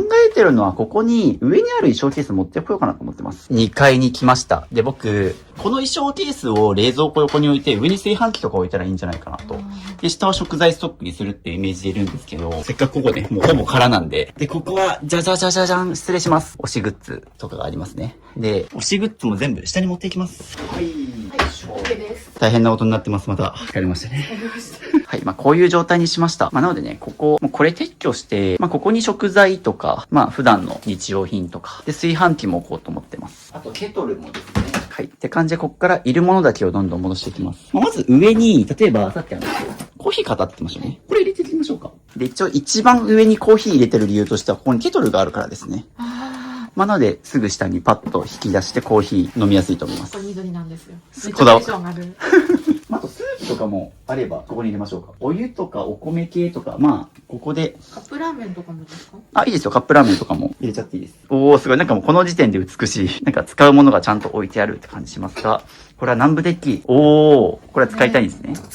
冬場お湯を入れると滑らかになるので。はい。南部デッキ高いですよね。高いです。まあ、これは捨てずに使いたいということで。まあ、だとしたら出してあげるといいですね。はい、食材が終わったので次食器。ちなみにキッチン片付けるときは食材から見るのおすすめです。賞味期限が切れてる切れてないとか使わないでポンポン捨てれるので、今みたいにキッチン買い出すときは、まず食材から見て減らして、で、次食器見るのがおすすめです。で、そうですね。今食器全出ししてもらったので、ここはつまり全部いります。全部いります。まあ、もともと厳選されてましたからね。で、これは、ちいかわは家に人が来たときに水ですって出すのが好きなんです。これですね。そう、だからこれは取っときたいです。この形ってラーメン屋さんにあるね。なかなか売ってないので。確かにな。これは欲しい。一旦食器をここに固めときます。これで炙いてあったら、どうですか？使いやすくないですか？使いやすいです。こんな感じですごいミニマリストですよ。ここだけ見たら。まあ最低限これで自炊できますしね。はい。この3枚あれば。配置どうするかみたいなすごい聞かれるんですよ。なんか結構渋さんのこういう配置のセンスとかがすごい好きでなんか相談したいですみたいに言われることが多いんですけど、こういうのって僕仮置きリストの、まあやってることとしてはちゃんと物別に置くってこと。食材は食材、調理道具は調理道具、薬は薬みたいに。まずちゃんと物別に分けた上で、動線をまあイメージする。ここにケトルがあるから、じゃあお湯物使うからここにスープとコーヒー、お茶っ葉入れようとか。もっと言うと今からちょうどそこにメイク用品とか文房具があるんですけど、ちょうどこのお家のリビングこっち側なんで、繋がってますよね、キッチンと。なったら僕はここにキッチン用品だけじゃなくて、こっから先はお薬とかポーチとか入れていくと、こっちはキッチン道具使えて、こっちはリビングでよく使う日用雑貨が置けるみたいな。で、これがちょうど部屋のど真ん中にありますよね、今。この空間のど真ん中にあるから動線的にどの位置からも取り出しやすいっていうような感じで僕はどんどん物を置いていってます。じゃあここにどんどん続き、お薬だったりとか、直置きで一旦問題ないんで。もう一個細かいとこ言うと、今これ下から2段目に残る2段なんですね。使用頻度高いのを上に持ってきた方がいいです。お薬下にしましょうか。薬下ですね。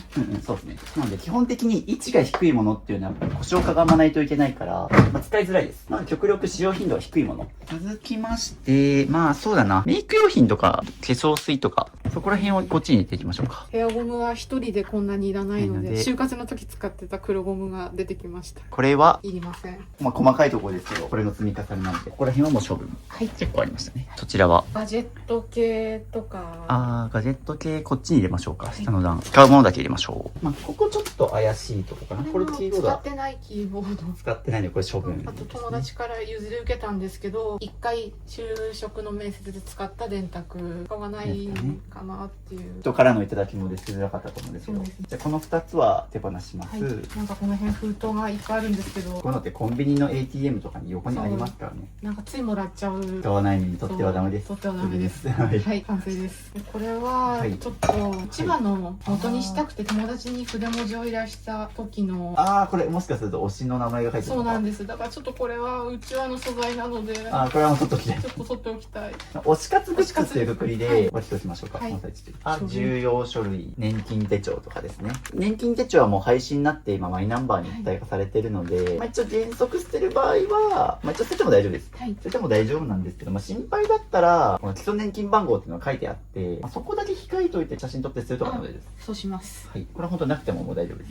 一応ね、これ調べると、すでに持ってる人は取っといてねとか出るんですけど、さっきも言った通り、番号を確認できる書類としてしかもう機能ないんで、もう写真も撮ったんで大丈夫です。これはスマホスタンドなんですけど、はい。今 iPad のスタンドを持っていて、それで代用できるので、これは処分します。はい。いいですね。代用できるので。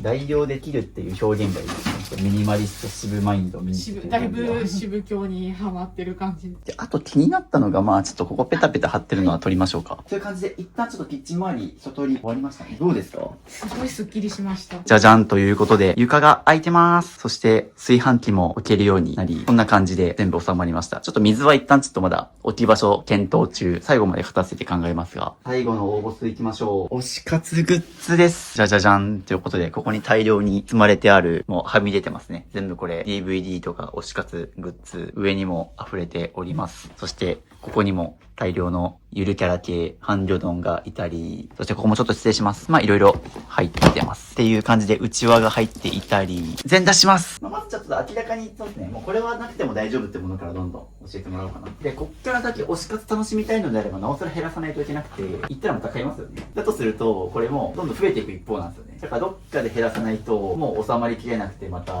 万年床になっちゃうので、そうですね。なのでちょっと減らしながら、今後の付き合い方ですよね。そうですね。この量だけにするみたいなのをちょっと決めていきたいですね。なので今ちょっと DVD をもろもろ出してもらってます。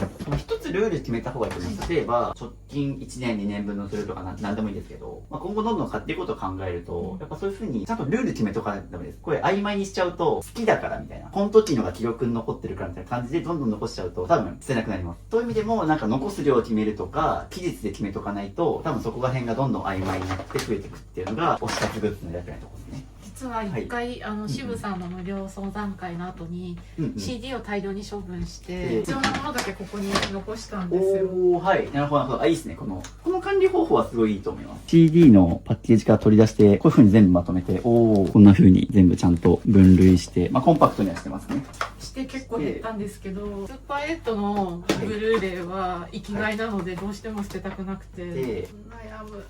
一つ言えると、こういうものを手放した方がいいですね。今みたいに、これは絶対残すって言って分類したものは取っといていいと思うんですよ。逆に言うと、こういう悩むっていう手放しづらいものほど減らさないと生活変わらないです。そうなんですよ。この悩むって言って、特に瀬戸際のものですよね、こういう。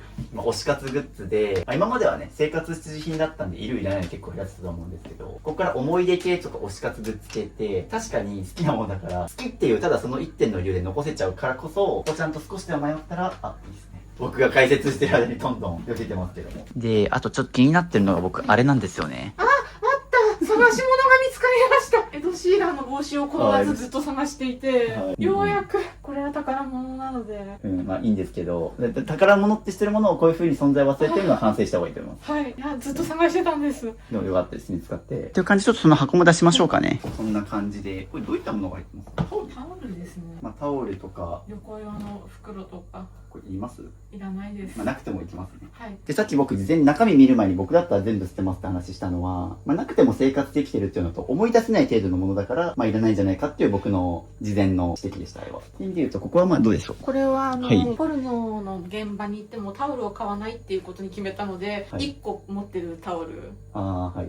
これは捨てたくない。まずこれを捨てると次また買わなきゃいけなくなるっていう負のループに陥るので、はい。まあ一旦保留で迷うやついきましょうか。でも大前提そういう迷うものほど減らさないと生活変わらないっていうのは頭に入れておいてください。そうですね結局、この生活の積み重ねでこのお家ができてるので、うつの話とかいろいろあったとは思うんですけど、今度は違う方向で悩みが増えてるっていうか、元気になって推し活に行くようになったがゆえに、物が溢れてるっていう新たな悩みも出てきてるので、関西に行った時のやつなんで思い出は残っているんですが、まあ写真撮って手放すとかですね、そうですねここから先は。そうですという感じで、これはまあ思い出が結構あったりするので、写真撮って手放したという感じになります。まあ、そうするとピンクの箱が開いて、ここが開きましたね。はい続きましてこっち行きましょうか。まあ、こっちもちょっとね、全部はいらないんじゃないかな。奥底にいろいろ眠ってたりすると思うので、でも存在忘れてるものとかもあると思うんですよね。実はちょっとこうグループが混在してるので持ってるものを確認していて、ああ、そうですね。そういう意味でも整理した方がいいと思います、一旦。ちょっとここも一旦出しましょう、全部。で、さっき言った、まあサイリウムはサイリウムとか、グループ別に分けるとか別、に分けた方が多分やりやすい。やりやすい。全出ししながらいらないものは捨ててもらって。はいちなみにそこはどういったのが半券今写真撮ってたのがこのキンプリのチケットですね。アリーナ12ブロック15列12番っていう。めっちゃいい席。確かに A ブロックですからね。おー、着実に減らせてます。頑張れ。僕はもう隣でただ見守ってるだけです。この辺からが本当の悩み時になってきました。一つあと僕言えることは、こういうグッズ買うのも楽しいと思うんですけど、ライブとかって遠征費とかお金かかりますよね。はい。どうですかそこら辺余裕持って楽しめてます結構。いや結構カツカツでカす。ツカツですよね。っていう状況だったら、まあ、僕だったら今後は、まあもちろんグッズも一部買っていいと思うんですけど、まあグッズとか物買うよりも、その分ね、やっぱこれもめっちゃお金かかってると思うんで、はいまあ、僕だったらその分ライブ行く回数1回増やすとか、そういう風に切り替えていきます、僕だったら。物より経験っていうミニマリストの価値観があるんですけど、まあそっちに切り替えていくっていうのも今後長期的に見てやっていった方がいいかなっていう。やっぱ物っていつかこういう風にやっぱり古くなったら捨てられてなくなるものだから、そういう意味でも今後ちょっと、まあ減らしながら、いるものは残して、ちょっと今後のお金の使い方とかもちょっと見直した方がいいんじゃないかなとは思います。はい。っていうので、こういうね、まあ自分でこういううちわ作る時用のものを今整理してもらってるんですけど、ちょっと保留。保留で、はい。おー、でもうちわバサバサいってますね。まあうちわもね、新しいのいっぱい作りますもんね。そうなんです。これすごい。乾杯関ジャニの缶とかけて乾杯なんですねそう。これいきます入れますわか。るメンバーと同じ濃さでお酒が飲めるんですよ。すごいこれ。これですね、わかりますでしょうかメモリがついてますよね、これ。この濃さで飲めるんだ。これは今まで行ったコンサートの中でほぼ捨てたんですけど厳選して残している銀テープです。一つおすすめは写真撮って手放すとかは一つ。文字が本人の文字が書いてるのではい。あー、なるほど。捨てられなくてこれどうされます写真撮って捨てます。はい。ちょっと基準できてきましたよね。DVD とかペンライト、人形系は残すけど、こういうなんだろうな、もうライブのお供え物っていうか、こういったものはもう写真撮って捨てるではい。大丈夫っていうのがなんかまあ、みーこさんもこう厳選していく中でなんか大体大事にしてるもの意外と捨てられるんだなと思いました。そうそう思いました。うん。結構今減らせてるんですよ。もうここもほぼ空ですけど。なので結構減らせてるので、この調子でお願いします。人形系ですね。そうですね。ぬいぐるみたちはちょっとおお、結構そこの方にもあったの。ちょっと改めて見ましょうか。なんかせっかく公式の服があるのに釣り子の安い服を着せてたので、すっぽんぽんになってるけど。3コインズで買って、こういうの売ってるんですかぬいぐるみサイズで売ってるんですよ。へー800円くらいで。なるほど。3コインズだけど300円ではないけど、こういうのが売ってて、こんなジャストにはまるんだ。これに計算してあるんですよ。もう明らかに。なるほどね。オタク需要を狙って。これはちなみに誰ですかウエストの小滝くんです。小滝さん。小滝さんのすっぽんぽんをちょっと YouTube に載せてしまって申し訳ないんですけども、ちゃんと大事に履かせてあげましょう。お、できました。すっぽんぽんだった小滝さん。すごい帯もあるんですよ、和服に。そうなんです。のんちゃん、かわいいです。可愛いということで。同じの2つありますね。これさっき言った20周年の20歳ってやつそうの、行ったら欲しくなるんですよ。で、どんどん買ってしまうっていう。片方でいいんじゃないですか両方いますそもそも。いらないです。というので、ぎゅうぎゅう詰めだったこのぬいぐるみのとこも、なんでもうここに収まる範囲内で今後は管理していくっていう風にした方がいいかな。あ、これも大丈夫です。これも大丈夫なんですかはい。ペンライト類はすいません、大丈夫です。ごめんなさい、これ大丈夫なんです。俺がずっと遊んでましたけど。まあ、ペンライトも新しいのまた出ますからね。そうですね。意外とだからね、買い切りなんですよね、このオタグッズって。結局ペンライトとかって新しいの出ると欲しくなるので、だからこそもう古いのは手放すっていう風に自分の中で、まあ最新のもの1本だけ持っとくとか何でもいいんですけど、ちなみに今されてるのは、推しのはいシールの中から推しだけ取っておきたいなと思って。なるほど。いいですね。まあこれだけ切って残しましたっていう。これ初めて行ったコンサートのペンライトで、私1回捨てたんですよ。はい。でも、もう一回欲しくなって、メルカリで買い直したんですよ。まあ、じゃあだいぶ大事なもんですね。すごいですよ、これ。ジャニー8の元気が出るライブっていうのでそ。のぐらいで買い直したんですけど、ボタン電池なんですよ。処分が大変で、だからこれを機に写真に撮って手放します。 10年もののアイテム。これは手放します。すごいこれ。また順に並んでます。めっちゃある。待って。50枚ぐらいはありそうな。みーこさんがオタクとして築いてきたライブチケットの数々が。また順に並んでます。危ない。ちゃんと順番崩さないでしょ。お願いします。ここでハマったんですか？この前にちょっと好きだなと思っていて、それを一回行ったらもうダメでした。あ、そっから最初に2015年11月23日に行った次、12月17、1ヶ月後には次の。で、1days、2days、3days、4days? こっからめちゃくちゃドハマりしたのがわかりますね。これ見てるとみーこさんの人生を覗いてる感じが。本当にお恥ずかしいくらい。で、あと床に散らばってるものまだ見てないですね。はい。これ最後見て終わりましょうか。人形に関しては全くまだ知識がないんですけど、はい、アクスタだったらよく見るのがファンの人がライブ終わりのなんか打ち上げとかで、なんか居酒屋のお酒と一緒になんかアクスタ撮って写真撮るみたいな。ここに貼っときますけど。なるほど。人形はそういう風に使っていくのか。そうやって使うんです。これ、無印良品で売ったやつですね。そうです。まあ、おそらくいらないんじゃないかなっていうのが僕の見立てなんですけど、これですね。遠征行く時しか使わないやつ。シールなくても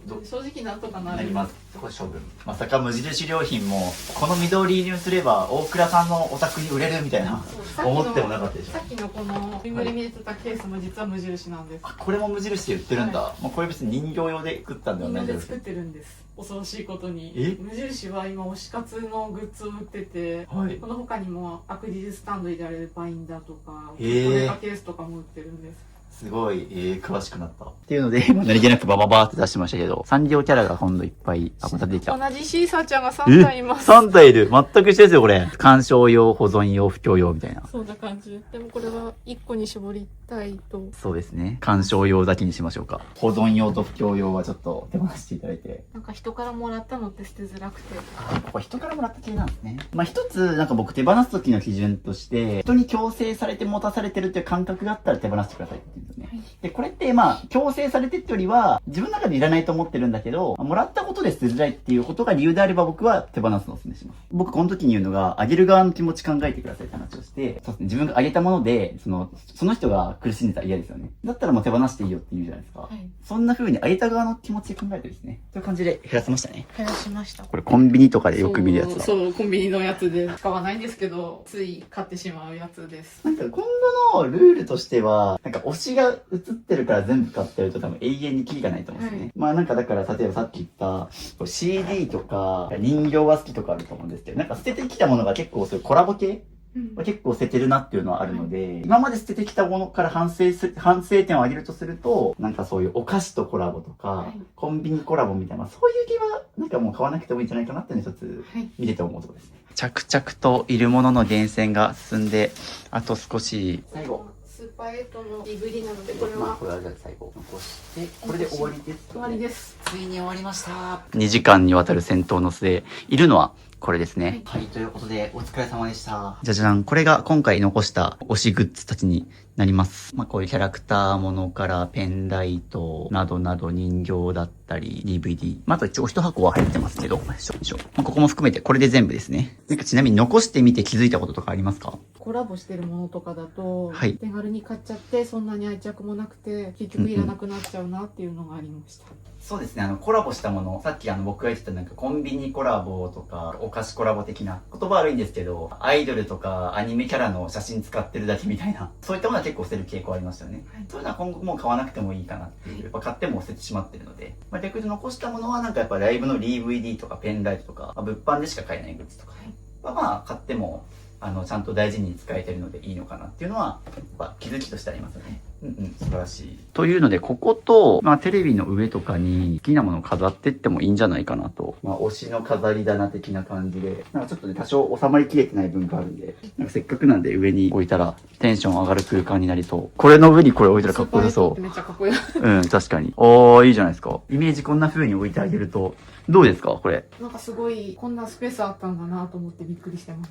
まさに、そうなんですよ。減らせば、こんだけスペースありますし。まあ、テレビのまま、あのままでもいいけど、はい、もし飾りたくなったら置けます。っていうので、なんと、無事にちゃんとですね、じゃじゃじゃじゃんと、開けてもスッキリ、何がどこになるか、分類されてます。どうですか？自分の家じゃないみたいです。おー。そして2階ですね。という感じで、最後。もうここでもほぼほぼいらないか使うものしかないですよね。もう空です。もう空の、空のケースとと、あと、ジョイントマットとの余り。余りを1個、まあ予備に。けどもういいっすね。まあ、へこんだとこだけ変えてもいいかなぐらいですけど。っていうので、もうここもささっとほぼほぼいらないものだらけだったんで、こっちがいらないもの、こっちはいるものっていうので。ずっと下にはい寝ていたわけではないので、ここで寝たりしてたんですけど、こんなに物がないのは初めてでびっくりしています。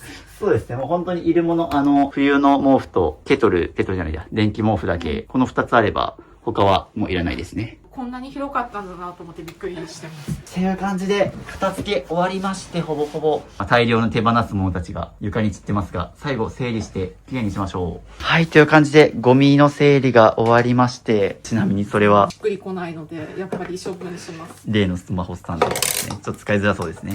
素晴らしい。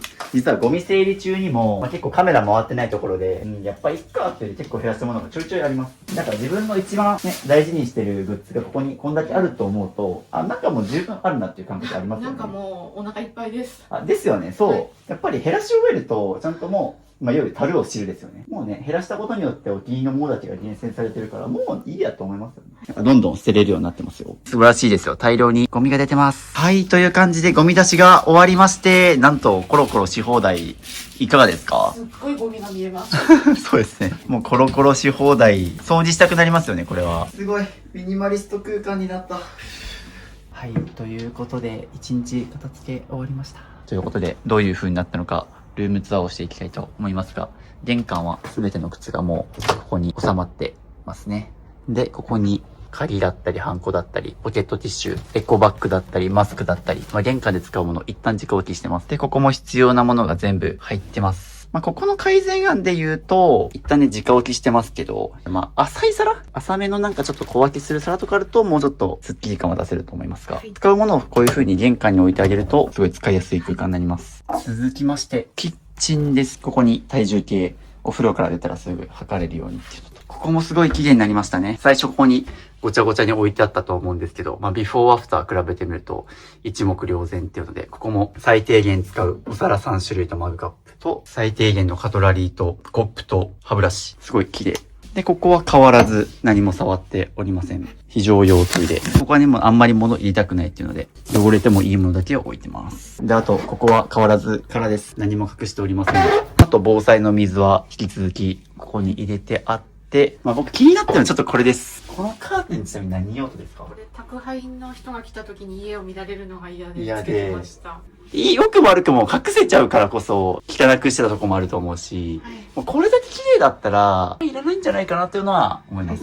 いらないです。ですよね。これ手放しちゃいましょう。はい、取っちゃいます。じゃじゃじゃじゃん。もうカーテンで隠す必要はありません。もう宅配便の方が玄関来てもそのまま行きます。素晴らしい。ここも外れました。そしてそのまんまここ、冷蔵庫。ここにちょっとまだストックのものとか、洗剤、お風呂がすぐそっちにあったりするので。あとそうですね、外の洗濯用洗剤。っていう感じでここにストック置いてます。はい、ちなみにね、このケーブル配線は、ここしかないんですよね。そうなんです。そう。ここしかないので。ここしかないんですけど、なんと裏技があります。これ僕だったら、ジョイントマットかませますね。うわー、すごい。天才。というので、こうやってかましてあげると、実は隠せます。衝撃です。っていうので、そのまんま、はい、こっち。で、ここはもう炊飯器だったり、ケトルだったり、お気に入りのもの、毎日飲んでるプロテインとか。上はケトルでよく使うお湯系のものだったりとか。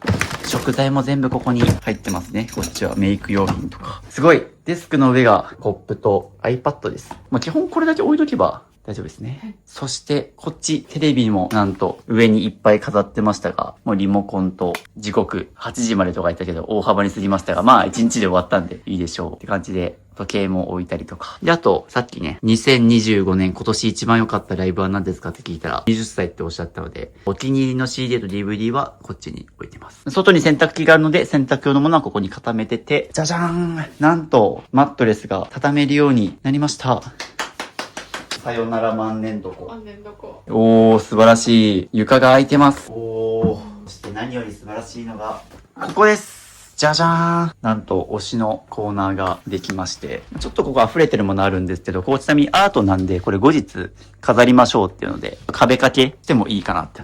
ああ、いいですね。ちいかわです。ちいかわ、これを今後、好きなとことかにこうやって飾ってもいいと思いますよ。素晴らしい推しの棚ができまして、ここもですね、こんな風に、もう DVD とかペンライトとここにキャラもの、ここは人形コーナーですね。で、ここにお気に入りの推しの枕カバー。推しグッズはもうなので、ここに収まる分だけ。あと、なんと服がここで全部22着。そして、下はこんな風に整理しました。もともと捨てる予定だった引き出し。ここにあったやつを、引き出し部分だけ引っ張ってきて、パジャマと帽子とか、たまに使うリュックとカバンをした。で、頻度高く使うカバンはここにかけてる。ここにオールシーズン全22着がここにあります。いかがでしょうか？オールシーズン置けなくて、ロフトに上がっては下がってを繰り返していたので、すごい楽になります。もうここにオールシーズンあるので、上に登る必要もないですし、上行きましょうか。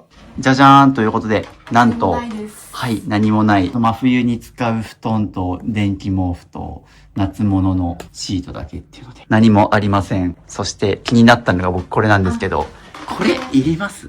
これもここで寝ないので必要ないです。そうなんですよ。ついに布がまた2つ目外れます。おー！ついにカーテンが外れました。どうですか？いや、視界が広い。いや、白い。そしてカーテンを外した結果、おー！真っ白です。すごい。なんということでしょう。素振りの白さですか？この家に来てから目隠しカーテンをしてたので20年ぶりの白さです。20年ぶりの白さということで、素晴らしい。後ろを見ても余白、下を見ても余白っていうので。すごい、自分の家じゃないみたいです。みーこさんのお家です。そしてここ20年間住んでたんですけども、はい、こんなに美しいお家だったんです。初めて気づきました。はい、もうこの布物もいらないですね。はい。はい。あとここにですね、目隠しシートがあります。窓周りをちょっと整えたいっていうところで、事前に買ってくださってました。じゃじゃじゃじゃじゃーん。ほい。これは何かと言いますと、目隠しシートです。ミニマリスト渋田区の家もカーテン貼らないで、目隠しシートっていうもやをかけるやつ、同じの買ってもらってます。今から取り付けようと思ったんですけど、長い定規あります？ないです。短いのですか？ないです。定規ないと、ちょっと、そうなんですよ。忘れてました。そう、一緒にね、動画終わったら貼り付けようっていうのに買ってたんですけど、これ後日またちょっと貼ってもらおうと思います。じゃあ、アドバイスで言うと、そうですね、南向き日が強いけど、なんかちょっとカーテンのやぼったさは気になるみたいな。ちょっとカーテンがあることにやぼったさを感じてます。なので、この目隠しシートを必須で貼ってもらうのと、僕のおすすめは、ロールスクリーンかな。それ貼ると、ここもうちょっとスッキリします。そうすると、例えば、今ね、カーテンがあることによって、そこのマットレスとかちょっと干渉しますよね、みたいな。何気ないとこなんですけど、ちょっとね、こういうとこ気になると思うんで、そういう感じで、ここもう少し見直してもらうと、綺麗にはできると思います。はい、で、あともう一個、今日あんまり触れてないですけど、このケーブル配線周りはもう少し見直してもいいかなと。いや、でもいいですね。こういう風に、細部が気になってきましたよね。気になってきました。渋田さんにもお願いします。はい、ということで、期限に片付け終わったんでね、手ぶらで器具にご褒美サインということで。ありがとうございます。これ特別なファンサですからね。はい。最高のファンサです。ちっちゃい。ということで。ちっちゃい。僕おしゃれなやつないんですよ。初めての本出した7年前からずっとこのサインなんで、これを。ありがとうございます。頑張ったご褒美サインということで。ありがとうございます。過去にします。ありがとうございます。はい、ということで、物減らしコーチング1日お疲れ様でした。お疲れ様でした。いかがでしょうか。一日でこんなに変わるものかと思ってびっくりしています。いやもう本当にね、ここにある推し活グッズたちがみーこさんの頑張りを証明してますけど、もうここに全部収まったっていうところ。実はこの部屋が散らかってる理由のほとんど実は推し活グッズだったんですよね。ここにぐっちゃぐちゃってあって。意外とね、もともと持ってる服とか食器とかキッチン用品少なかったし、意外と散らかってる理由が結構推し活グッズ最後ね、すごい悪戦苦闘はしてましたけど、ね、特にもう無理なくちゃんと必要なものだけ厳選したら、ギリギリ入りましたので、こんだけちゃんと見直した方がちゃんと推し活も楽しめると思いますね。今までみたいに何がどこにあるのかわからないものを探す時間がなくなると思うと一番嬉しいです。そうですよね。細かいところで言うと、雑誌の切り抜きを作ったりして、あれでパラパラめくったらすぐ、推しの子たちにすぐアクセスできるようになったりとか、細かいところで言うと、もう好きな DVD とかを使うべき場所に置いて、すぐ鑑賞できるように。これずっと夢だったんです。おー、これ。あそこですよね。そう、あそこずっと夢だった空間です。空間ですよね。はい、こっちのも取り出しやすいので、すぐにすぐに見ることができるので。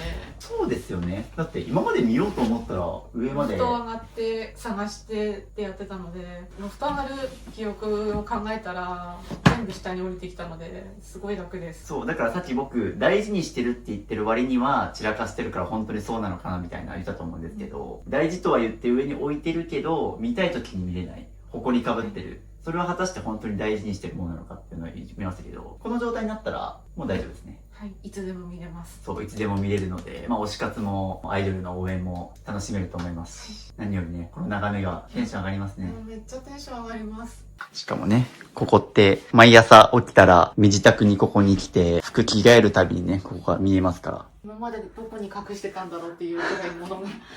そうですね、今まで床に埋もれてましたから、はい大好きな大倉くんも小倉くんが喜んでる気がします。喜んでますね。ということでね、動画の最後まで見ていただきたい。ちょっとね、今後公開までまだ時間あるので、目隠しシート貼るとか、もろもろもうちょっとね、多分時間があったら、ここもっと片付けたいというのが出てきて、多分また改善されてると思うので、ちょっとまた経過報告の動画送ってもらおうと思います。はい、物減らして身軽になったみーこさんがどんな生活を送られるのか楽しみにしてます。ありがとうございます。ということでですね、ミニマリスト支部にぜひ片付けを頼みたい方も僕、全国どこでも飛び回ってます。応募が殺到してて今不定期の募集になっているんですけど、僕の YouTube チャンネル登録していただいたり、各種 SNS フォローしていただけると、募集再開の時には告知しますので、ぜひ僕ほんと無料で全国どこでも YouTube 出ていただいている方は飛び回って片付けてますので、ぜひ登録、フォローお待ちしております。あと最初にみーこさんが無料面談っていう言葉使ってたと思うんですけど、最初ね、僕のところにそういう風にお悩み相談で来てくれて、でね、またこういう風に片付けるきっかけになりましたけど、そういう風にみーこさん、僕にお悩み相談で来てくれててっていうところで、これ概要欄の URL 登録してもらうと、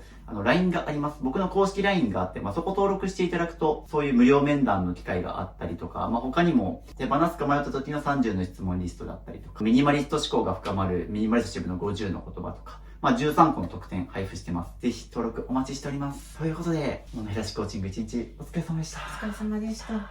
ではでは。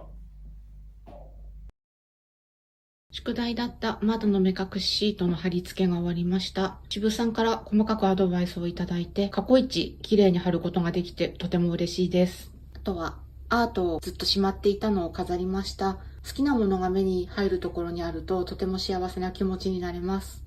お知らせです。ミニマリスト支部の LINE を追加するとなんと無料で YouTube 未公開の片付け動画やルームツアー動画5本、スマホのホーム画面が綺麗に片付くアプリアイコン画像150個と壁紙セット、物を手放すか迷った時の30の質問リスト、ミニマリスト支部と1対1でズームできる相談会、インテリアの参考になるミニマリスト部屋のリンク集など、他にも計10個の特典を無料プレゼントしています。配布は予告なく終了する可能性があるので受け取りをお早めに、概要欄のリンクか QR コードから登録お待ちしてます。